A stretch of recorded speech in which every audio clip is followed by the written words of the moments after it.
could have that. Yeah. Yes. Yeah.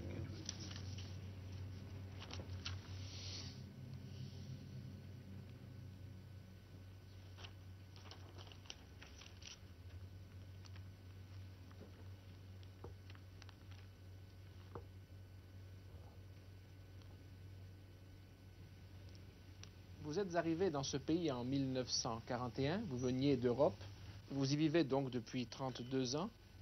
Quand vous arrivez en Europe, quelle est votre impression dominante? Ma impression dominante, mon impression dominante. Well, see, this is not a nation state. America is not a nation state. Mon impression dominante, c'est que l'Amérique n'est pas un État-nation. Et les Européens ont beaucoup de mal à comprendre ce simple fait qu'ils devraient pourtant théoriquement connaître.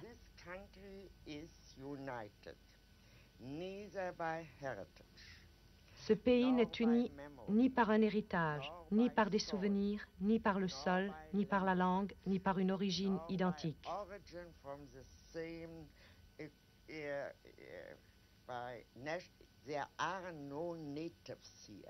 Il n'y a pas d'Américains authentiques ici, les Indiens mis à part.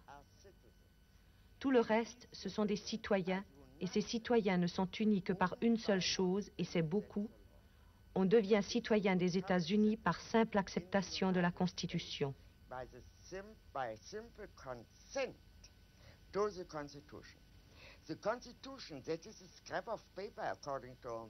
La Constitution, du point de vue français ou allemand, n'est qu'un morceau de papier.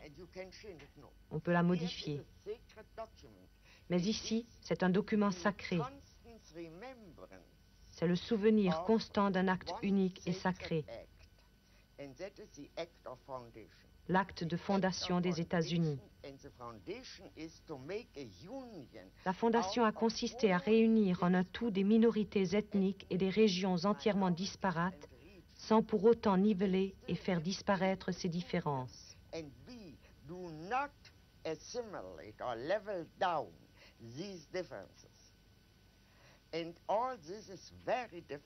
Tout cela est très difficile à comprendre pour un étranger.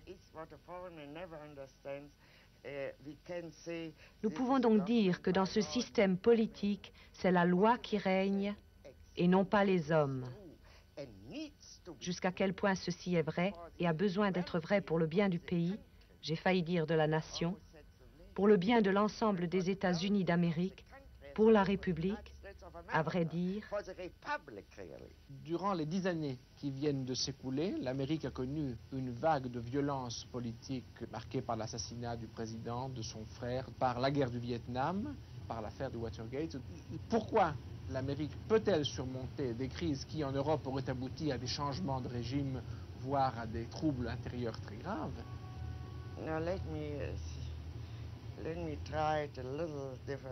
Je voudrais poser le problème d'une façon légèrement différente. Je pense en effet que le tournant dans toute cette affaire a été l'assassinat du président. De quelque façon qu'on l'explique, et quoi qu'on sache ou qu'on ne sache pas à ce sujet, il était absolument évident que pour la première fois, depuis très longtemps dans l'histoire américaine, un crime s'était directement mêlé au processus politique et l'avait transformé.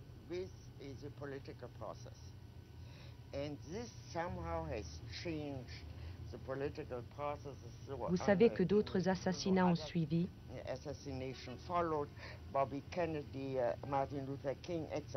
En dernier lieu, l'attentat contre Wallace appartient à cette même catégorie d'actes. L'affaire du Watergate a révélé l'une des plus profondes crises constitutionnelles que l'Amérique ait jamais connues.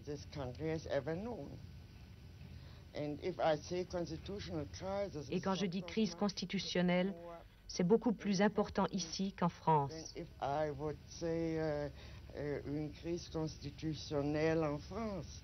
Je ne sais pas combien vous avez eu de constitutions depuis la Révolution, mais pour autant que je me souvienne, au moment de la Première Guerre mondiale, vous en aviez eu 14. Je ne veux pas entrer dans les détails, vous savez cela sans doute beaucoup mieux que moi. Ici, par contre, il n'y a qu'une constitution. Et cette constitution est en vigueur depuis près de 200 ans. Le contexte est donc entièrement différent. C'est toute la structure du système politique qui est en jeu.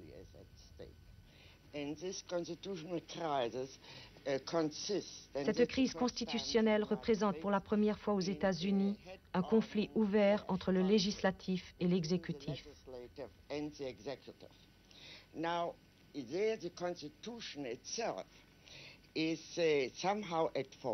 Ici, c'est la Constitution elle-même qui est en partie responsable. Les pères fondateurs ne pensaient pas que la tyrannie puisse surgir de l'exécutif, parce qu'ils ne voyaient dans celui-ci rien d'autre que la simple exécution de ce qu'avait décidé le législateur.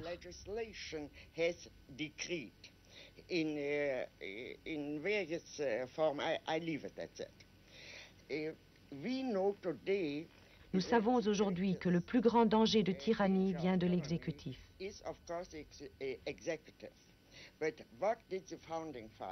Mais si nous prenons à la lettre l'esprit de la Constitution, que pensaient les pères fondateurs? Ils pensaient s'être libérés d'abord de la domination de la majorité. C'est pourquoi ce serait une grave erreur de penser que ce que nous avons est une démocratie. Ce que nous avons ici, c'est un système républicain.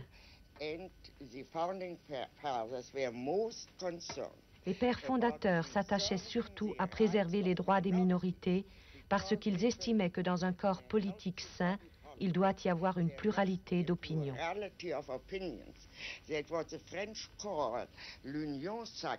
Ce que les Français appellent l'union sacrée était précisément pour eux ce dont il ne fallait pas.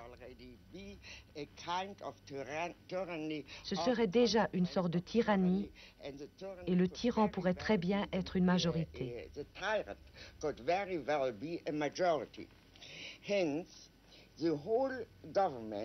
Par conséquent, le système politique tout entier est organisé de telle façon que même après la victoire de la majorité, il y a toujours une opposition. Cette opposition est nécessaire car elle représente les opinions légitimes d'une ou de plusieurs minorités. National security is a new word in the American vocabulary. La sécurité nationale est une notion nouvelle dans le vocabulaire américain. It's really, if I may already interpret a bit, it is the translation of raison d'État. And raison d'État, cette notion de raison d'État n'a jamais joué aucun rôle en Amérique. Never played any role in this country. This is a new import. And national security now covers everything. La sécurité nationale couvre maintenant toutes sortes de délits.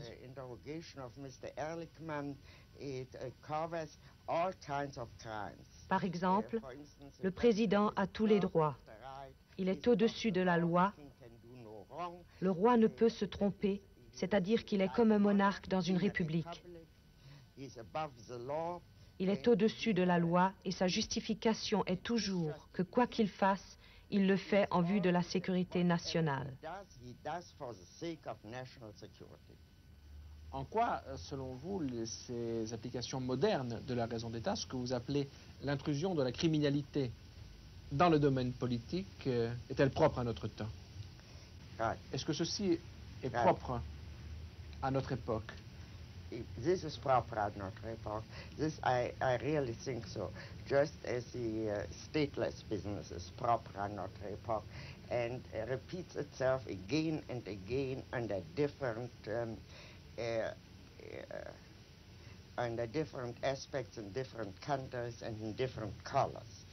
But if we come to these general questions, what is also proper à notre époque? Ce qui est également propre à notre époque, c'est l'intrusion massive de la criminalité dans la vie politique. Je veux parler ici de quelque chose qui dépasse de loin ces crimes, que l'on cherche toujours à justifier par la raison d'État, en prétextant que ce sont des exceptions à la règle.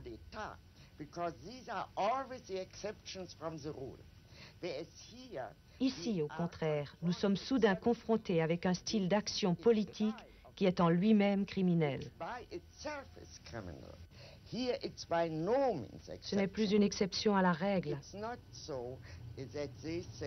Ils ne disent pas « nous sommes dans une situation d'une telle urgence qu'il nous faut brancher tout le monde sur une table d'écoute ».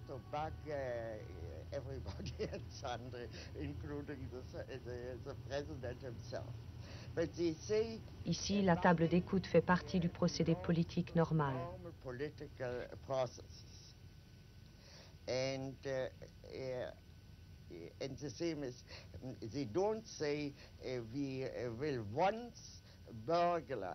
Ils ne disent pas non plus « nous cambriolons exceptionnellement les bureaux d'un psychiatre et nous ne le ferons jamais plus ». Absolument pas. Ils affirment au contraire qu'une telle effraction est absolument légitime. Cette affaire de sécurité nationale provient directement de la notion de raison d'État. Cette notion de sécurité nationale que l'on invoque est directement importée d'Europe centrale. Bien sûr, les Allemands, les Français et les Italiens la reconnaissent comme entièrement justifiée parce qu'ils ont toujours vécu sous cette règle. Mais c'était précisément l'héritage européen que la révolution américaine avait l'intention de briser.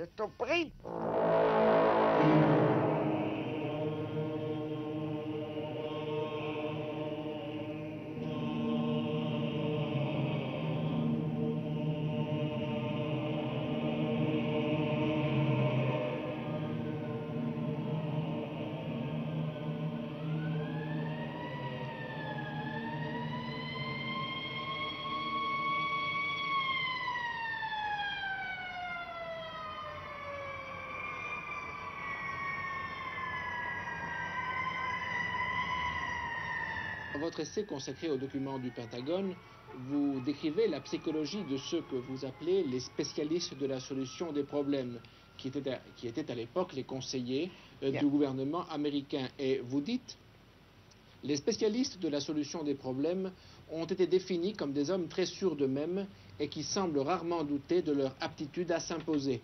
Ils ne se contentaient pas de faire preuve d'intelligence, mais se targuaient en même temps de leur rationalisme, de leur amour de la théorie, de l'univers purement intellectuel, leur faisant rejeter tout sentimentalisme à un point assez effrayant. Et vous ajoutez... May I interrupt you here? I think that's enough. See, I have a very good example. Dans les documents du Pentagone, il y a un très bon exemple de cette mentalité scientifique envahissante. Which finally overwhelms all other insights. Vous connaissez la théorie des dominos, qui était la théorie officielle tout au long de la guerre froide de 1950 à 1969.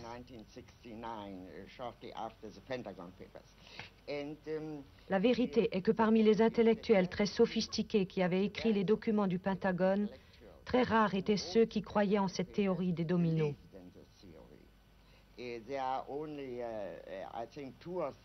Au plus haut poste du gouvernement, il n'y avait que 2 ou 3 personnes qui y croyaient vraiment. Et ce n'était pas exactement parmi les plus intelligents.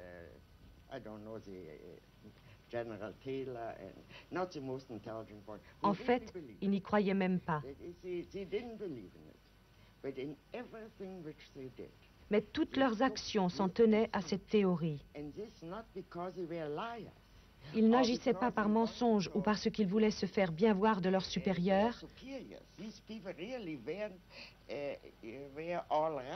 mais parce que cela leur donnait un cadre dans lequel ils pouvaient travailler.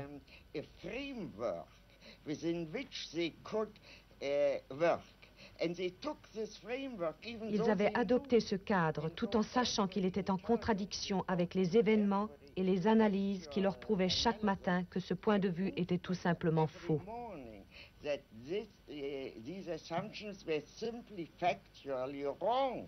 They took it because they didn't have any other framework. Notre siècle me semble dominé par une persistance de modes de pensée fondés sur le déterminisme historique. Yes, and I think this has very good reasons. This belief in this historical necessity. Il y a de très bonnes raisons à cette croyance en la nécessité historique. Really an open question is the following. We don't know the future. Nous ne connaissons pas l'avenir. Acts into the future.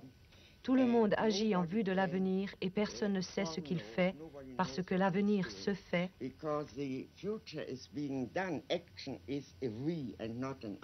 L'action est faite par nous et non pas par moi.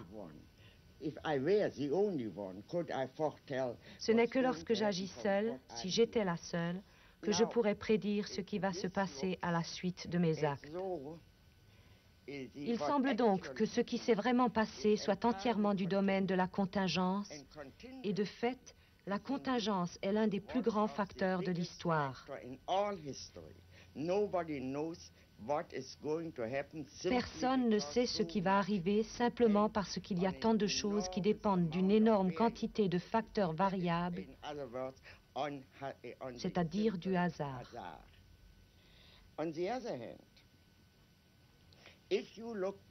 Par contre, si l'on regarde l'histoire, rétrospectivement, on peut dire que l'histoire est logique.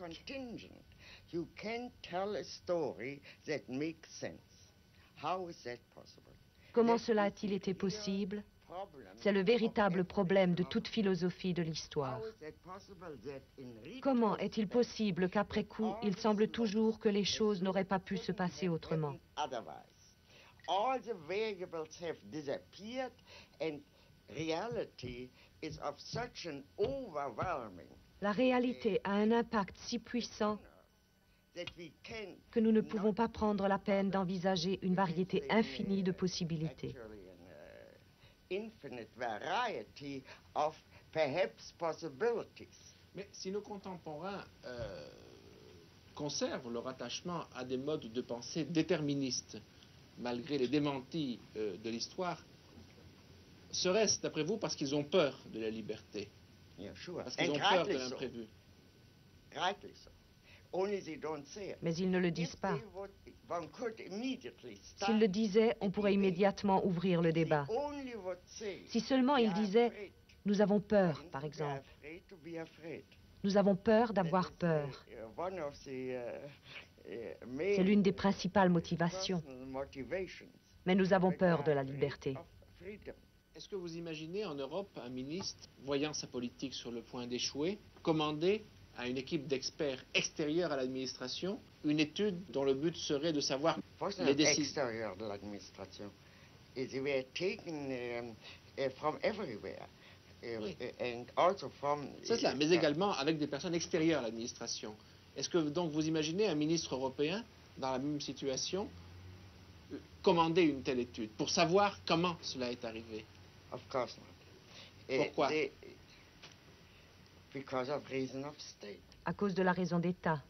You know, he would have felt that he would have started immediately. Il aurait immédiatement commencé à dissimuler ses erreurs. L'attitude de McNamara était différente. J'ai cité au début de mon essai sur les documents du Pentagone l'un de ses propos. Ce n'est pas un très joli spectacle que de voir la première des superpuissances tuer ou blesser chaque semaine des milliers de non-combattants. Comment en sommes-nous arrivés là? C'est là une attitude américaine et cela montre que la situation était encore saine parce qu'il y avait encore un McNamara qui voulait en tirer un enseignement.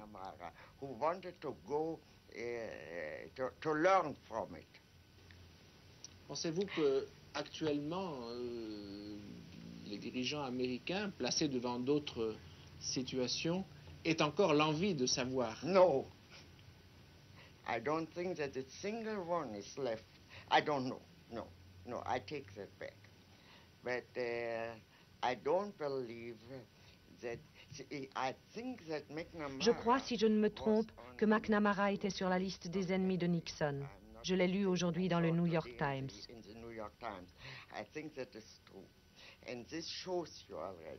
Cela vous montre déjà que toute cette attitude n'existe plus dans la vie politique américaine au niveau le plus élevé.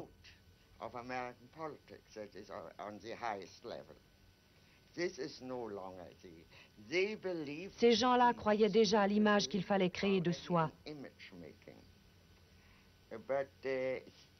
Mais en se disant, pourquoi n'avons-nous pas réussi à nous créer une image?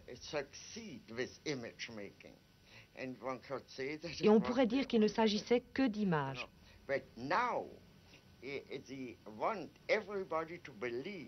Mais maintenant, ils veulent que tout le monde croie à leur image et que personne ne regarde au-delà. Nous entrons alors dans un univers politique tout à fait différent. On aurait donc, après ce que le sénateur Fulbright appelait l'arrogance du pouvoir, après ce que l'on pourrait nommer l'arrogance du savoir, un troisième stade qui serait l'arrogance tout court. Yes, I don't know whether it's l'arrogance tout court. It is really the will to dominate, for heaven's sake. C'est plutôt la volonté de dominer. Jusqu'à présent, cela n'a pas réussi. Je peux encore aujourd'hui m'asseoir à cette table et vous parler librement.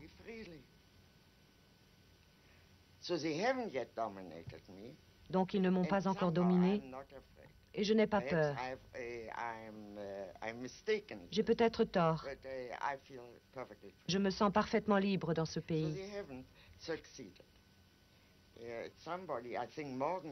Morgenthau a appelé toute l'entreprise de Nixon la révolution avortée.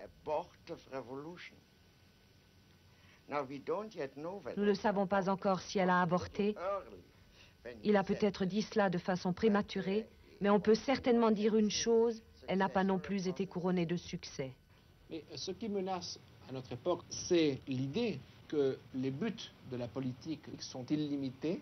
Le libéralisme, tout de même, repose, je crois, sur l'idée que la politique a des objectifs limités.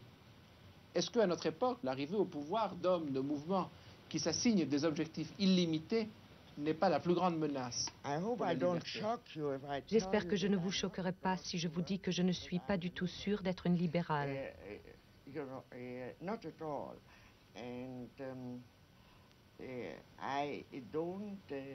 Je n'ai vraiment aucun credo en la matière. Je ne professe pas de philosophie politique que je pourrais résumer par un terme en isme. Certainement, mais c'est tout de même à l'intérieur des fondements de la pensée libérale, avec les emprunts à l'Antiquité, que se situe votre réflexion philosophique. Diriez-vous que Montesquieu est un libéral? Would you say that, I mean, all the people whom I take into account throughout the Middle Age, I mean, moi je me sers où je peux, and I take whatever I can. Je prends ce que je peux et ce qui me convient. That is, I do no longer believe that I think one of the great advantages. L'un des grands avantages de notre temps, c'est ce qu'a dit René Char. You know what René Char said, notre héritage n'est garanti par aucun testament. Précédé par aucun testament. N'est précédé par aucun testament. This means we are entirely free. Cela veut dire que nous sommes entièrement libres d'utiliser où que nous le voulions les expériences et les pensées du passé. The experiences and the thoughts Mais est-ce que cette of liberté, our past. mais est-ce que cette liberté extrême ne risque pas d'effrayer beaucoup de nos contemporains qui préféreraient trouver toute prête une théorie, une idéologie et être en mesure de l'appliquer? Cette liberté que cette liberté que vous définissez, cela risque d'être la liberté de quelques-uns, de ceux qui auront la force d'inventer de nouveaux modes de pensée. Non, non. It rests only on a conviction. Elle ne repose que sur la conviction que chaque être humain, en tant qu'être pensant, peut réfléchir aussi bien que moi et peut former son propre jugement s'il le veut. As well as I do, and can therefore judge for himself if he wants to. How I can Ce que je ne sais pas, c'est comment faire naître ce désir en lui. that is, I am not the only thing which can help us, I think, is really to réfléchir. And to think always means to think. Réfléchir, cela signifie de toujours penser de manière critique. Et penser de manière critique, cela signifie que chaque pensée sape ce qu'il y a en fait de règles rigides et de convictions générales. Rigid rules, general convictions, etc. Everything which happens in thinking is Tout ce qui se passe lorsqu'on pense est soumis à un examen critique, c'est-à-dire qu'il n'existe pas de pensée dangereuse pour la simple raison que le fait de penser est en lui-même une entreprise très dangereuse. How I can convince, I think non-thinking is even more dangerous. Mais ne pas penser est encore plus dangereux. I don't deny that thinking is dangerous, but I would say not thinking and not ne pas réfléchir, c'est plus dangereux encore. Revenons à ce mot de René Char. Notre héritage n'est précédé d'aucun testament. Quel est d'après vous l'héritage du XXe siècle? We are still there. Vous êtes jeune, je suis âgé, mais nous sommes encore là tous les deux pour leur laisser quelque chose. Justement, que laisserons-nous au XXIe siècle? Nous sommes les trois quarts du siècle sont déjà écoulés. I have no idea. I'm pretty sure that modern art, which Je suis à peu près certaine qu'il y aura l'art moderne, qui stagne plutôt actuellement.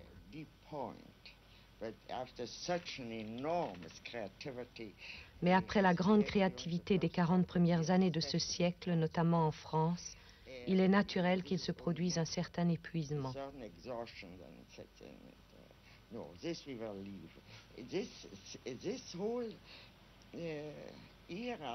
Ce XXe siècle sera probablement l'un des grands siècles de l'histoire, mais pas en politique.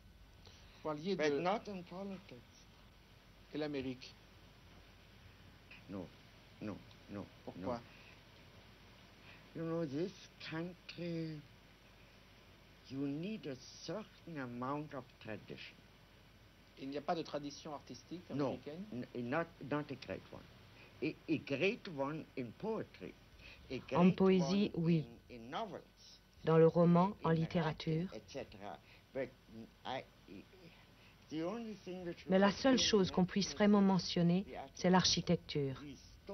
Ces bâtiments de pierre sont comme des tentes de nomades pétrifiés.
Vous avez traité à plusieurs reprises dans votre œuvre de l'histoire moderne des Juifs et de l'antisémitisme. Vous dites à la fin de l'un de vos ouvrages que la naissance du mouvement sioniste à la fin du XIXe siècle a été la seule réponse politique que les Juifs aient jamais trouvée à l'antisémitisme. En quoi l'existence d'Israël a changé le contexte politique et psychologique dans lequel vivent les Juifs dans le monde? Oh, I think it has changed everything.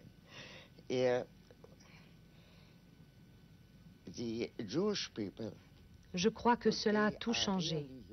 Aujourd'hui, le peuple juif est vraiment uni derrière Israël. Ils sentent qu'ils ont un État, une représentation politique, tout comme les Irlandais, les Anglais ou les Français. Ils ont non seulement une patrie, mais ils ont un État-nation et leur attitude tout entière envers les Arabes dépend pour une grande part d'une identification que les Juifs venant d'Europe centrale ont toujours faite, instinctivement et sans réfléchir. L'État doit être nécessairement un État-nation.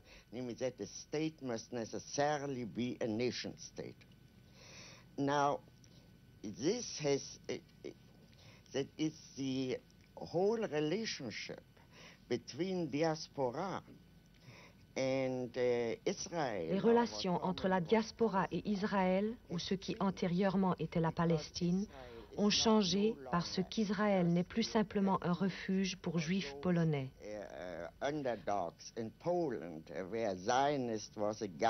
Un sioniste était alors un homme qui essayait d'obtenir de l'argent des Juifs riches pour les pauvres Juifs polonais. Mais aujourd'hui, Israël est le représentant du peuple juif dans le monde entier. Que cela nous plaise ou non, c'est une autre question.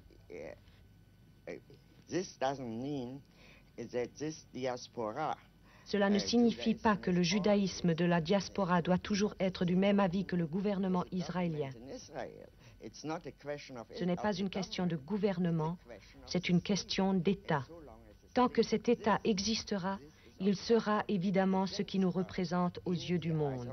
Justement, un auteur français, Georges Friedman, a écrit il y a une dizaine d'années un livre intitulé « Fin du peuple juif », point d'interrogation, où il concluait qu'à l'avenir, il y aurait d'un côté un nouvel État-nation israélienne et de l'autre côté, dans les pays de la diaspora, des Juifs qui s'assimileraient et perdraient peu à peu leurs caractéristiques propres. Cette hypothèse sounds very plausible, and I think it's quite wrong. Cette hypothèse semble très plausible et je crois qu'elle est tout à fait fausse. Dans l'Antiquité, lorsque l'État juif existait encore, il y avait déjà une grande diaspora juive. Au cours des siècles, à travers un très grand nombre de formes différentes de gouvernement et d'État, les Juifs, le seul peuple de l'Antiquité qui ait survécu à travers les millénaires, n'ont jamais été assimilés. Si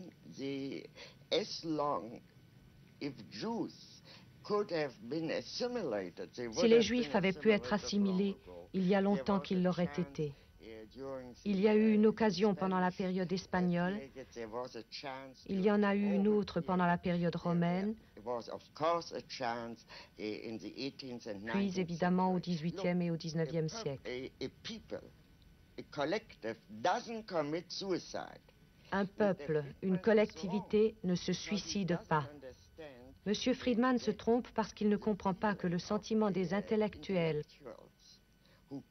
qui peuvent changer en effet de nationalité et absorber une autre culture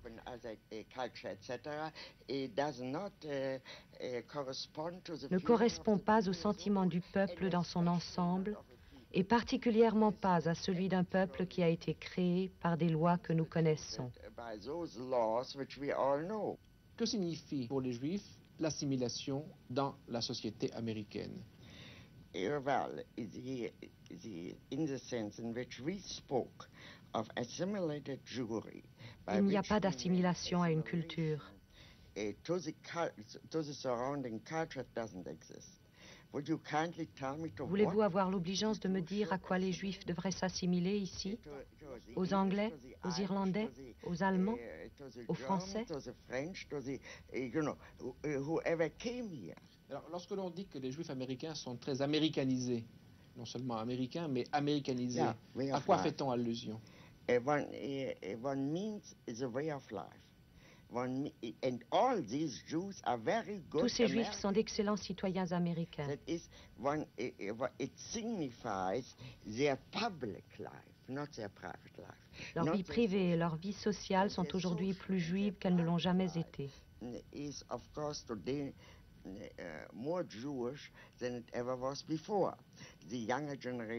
Ainsi, un grand nombre de jeunes apprennent l'hébreu, même si leurs parents l'ont oublié depuis longtemps.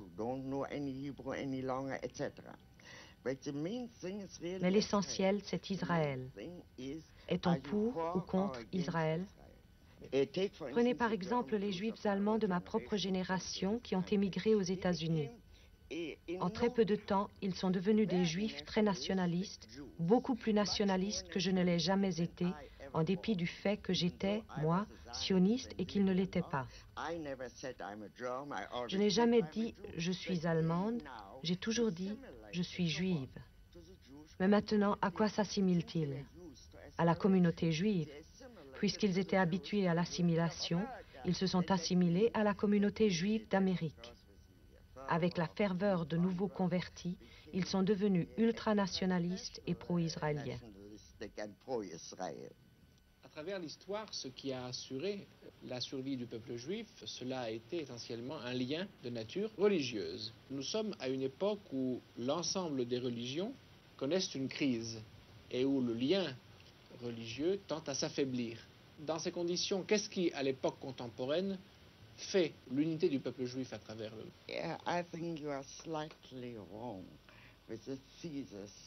Je crois qu'ici, vous vous trompez légèrement.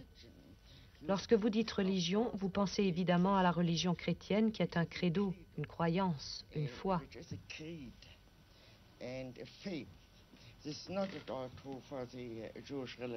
Cela n'est absolument pas le cas pour la religion juive. C'est une religion nationale dans laquelle religion et nation coïncident. Vous savez que les Juifs, par exemple, ne reconnaissent pas le baptême des Juifs convertis au christianisme. Tout se passe comme si cet acte n'existait pas. D'après la loi juive, un Juif reste toujours juif. So long as somebody is born by a Jewish mother, la recherche de la paternité interdite, he is a Jew. Une personne née de mère juive est juive. La notion de religion est complètement différente. Il s'agit beaucoup plus d'un mode de vie que d'une religion dans le sens particulier et spécifique de la religion chrétienne. Of the Christian religion. I remember, for instance, I had a Jewish instruction. J'ai eu une éducation juive et je me souviens lorsque j'avais environ 14 ans, je me suis révoltée contre notre professeur et j'ai voulu le choquer. Je me suis levée et j'ai dit « Je ne crois pas en Dieu ». Il m'a alors répondu « Personne ne vous le demande ».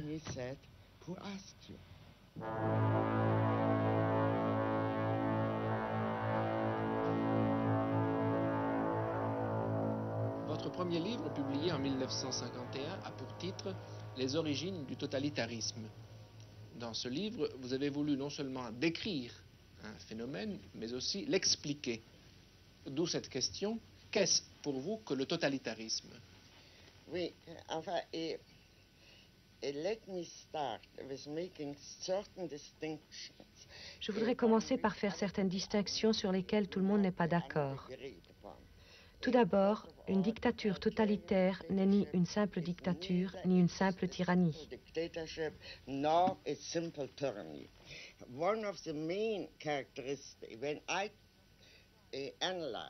Lorsque je vois un système totalitaire, j'essaie de l'analyser comme une nouvelle forme de système politique inconnu auparavant.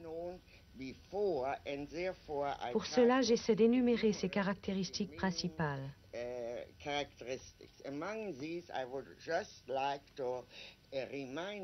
Parmi celles-ci, je voudrais vous en rappeler une qui est entièrement absente actuellement de toutes les tyrannies.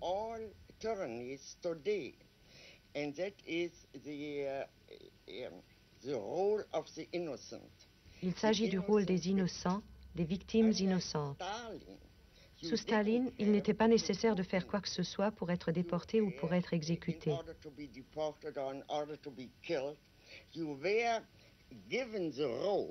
La dynamique de l'histoire attribuait un rôle à cette victime et elle devait jouer ce rôle, quoi qu'elle ait fait par ailleurs.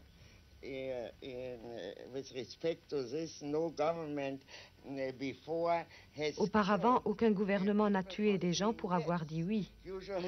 Généralement, un gouvernement ou un tyran tuait les gens parce qu'ils disaient non.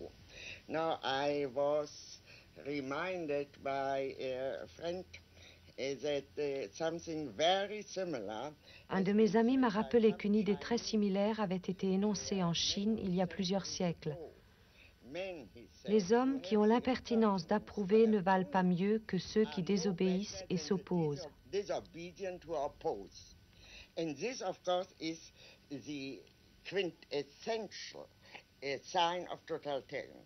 C'est là, bien évidemment, l'essence du totalitarisme.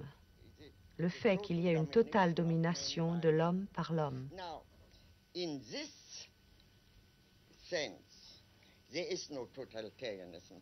En ce sens, il n'y a pas aujourd'hui de totalitarisme, même en Russie, où règne pourtant la pire des tyrannies que nous ayons jamais connues. Il faut faire quelque chose pour qu'on vous envoie en exil ou dans un camp de travail ou dans un asile psychiatrique.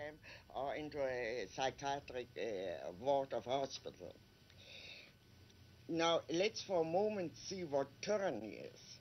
Because after all, totalitarianism. Les régimes totalitaires sont toujours nés lorsque la majorité des pays européens étaient déjà soumis à une dictature.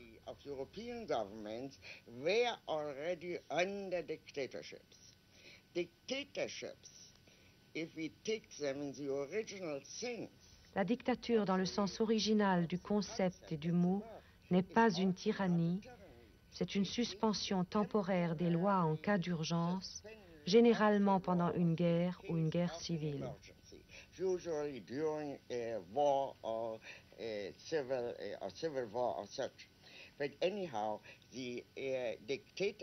La dictature est limitée dans le temps, la tyrannie ne l'est pas. And these, I think, really are important enough to pay attention to. Lorsque j'ai écrit mon livre sur Eichmann à Jérusalem, l'un de mes principaux objectifs était de détruire la légende de la grandeur du mal, de la force démoniaque.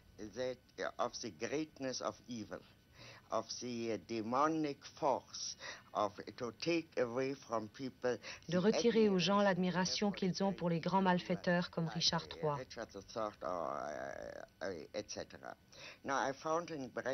J'ai trouvé dans Brecht la réflexion suivante.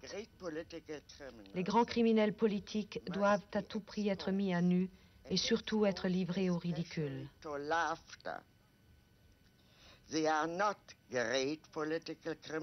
Ce ne sont pas de grands criminels politiques, mais des hommes qui ont commis de grands crimes politiques, ce qui est quelque chose d'entièrement différent. L'échec d'Hitler n'indique pas qu'il était imbécile. Le fait qu'Hitler était un imbécile était une idée courante et fausse dans toute l'opposition avant qu'il ne prenne le pouvoir. De nombreux livres ont essayé ensuite de le justifier et d'en faire un grand homme.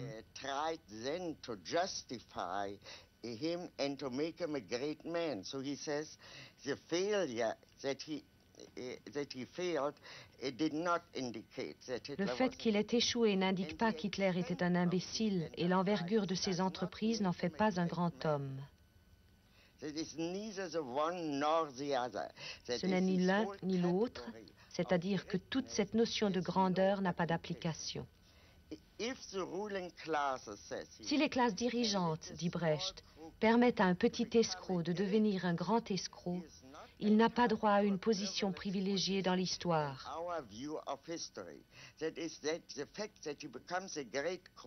C'est-à-dire que le fait qu'il devienne un grand escroc et que ce qu'il fait a des conséquences graves ne le grandit pas. Puis il dit, sur un plan général et de façon abrupte, on peut dire que la tragédie traite des souffrances de l'humanité d'une façon moins sérieuse que la comédie.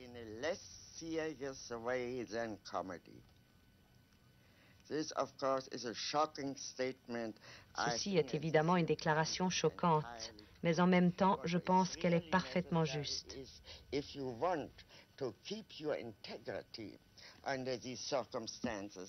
l'on veut garder son intégrité en de telles circonstances, on ne peut le faire que si l'on se souvient, quoi qu'il fasse, et même s'il a tué 10 millions de personnes, ce n'est qu'un clown.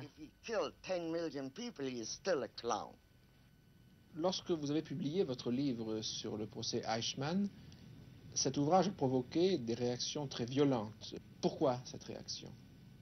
Well, as I said before, this controversy was partly caused. Cette controverse était due en partie au fait que j'avais attaqué la bureaucratie.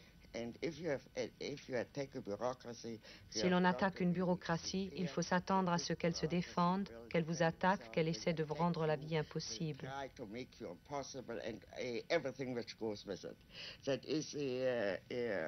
More or less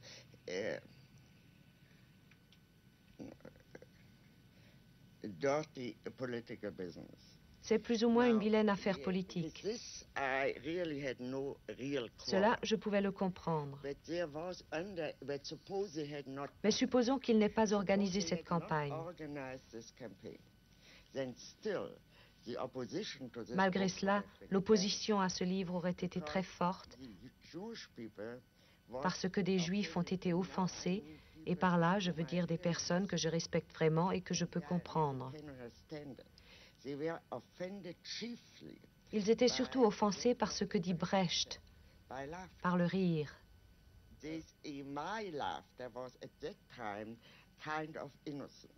Mon rire à ce moment-là était plus ou moins innocent. Je n'y pensais pas. Ce que je voyais, c'est qu'Eichmann était un clown. So Eichmann, for instance, was bothered never by anything which he had done to the Jews. Eichmann, par exemple, ne s'est jamais reproché ce qu'il avait fait aux Juifs. Il se reprochait un incident.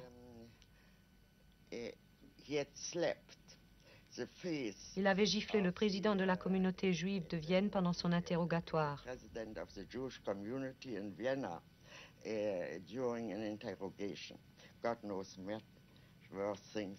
Dieu sait que bien des gens subissaient des traitements pires que celui-là. Pourtant, Eichmann ne se l'est jamais pardonné. Il avait cédé à une impulsion et il pensait que c'était très mal d'avoir perdu son sang-froid.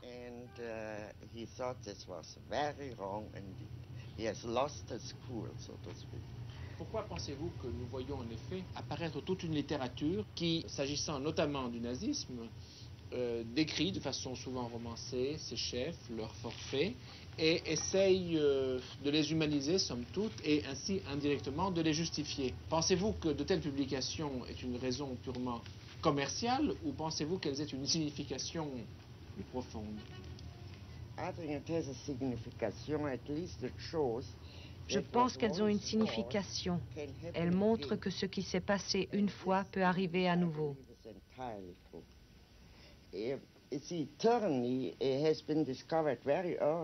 La tyrannie est connue depuis très longtemps.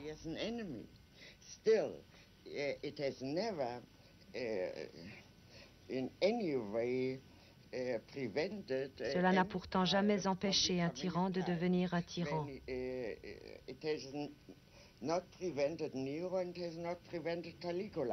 Cela n'a empêché ni Néron ni Caligula. Et Néron et Caligula n'ont pas empêché des exemples récents tels que l'intrusion massive de la criminalité dans la vie politique. Quand pensez-vous que réellement